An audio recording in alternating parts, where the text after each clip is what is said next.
Sekarang itu banyak banget anak muda, orang-orang yang berlomba seinstan mungkin, secepat mungkin untuk menjadi kaya.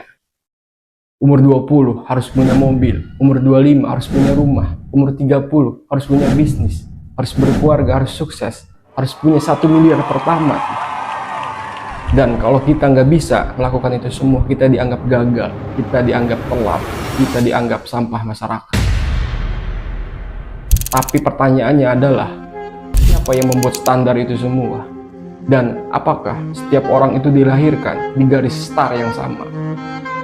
Sekarang lu lihat di medsos, di Instagram story, di TikTok, anak muda flexing mobil, flexing rumah, saldo rekeningnya.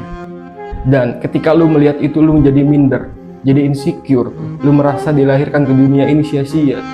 Tapi kenyataan pahitnya adalah mereka dilahirkan dari atas, dan di belakang mereka itu ada modal, ada koneksi, ada relasi, bahkan ada warisan.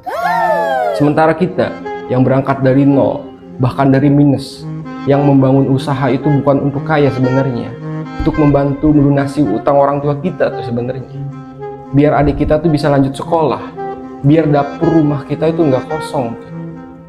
Dan kalau kita nggak melakukan itu semua, kita dianggap gagal.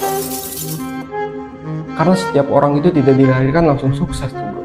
Ada yang harus sabar dulu, harus ada yang jatuh dulu, harus ada yang mikir besok dan sekarang itu mau makan apa. Jadi mulai dari sekarang tutup semua, ya blok semua akun-akun ya, vlog-vlog ya, konten-konten motivasi yang bilang, yang bisa merasakan kaum marginal, kaum terbawah, kaum miskin itu kalau mau bangun usaha, mau bangun bisnis, mau merintis itu kayak gimana. Mereka itu tahu rasanya kayak gimana. Tutup semua.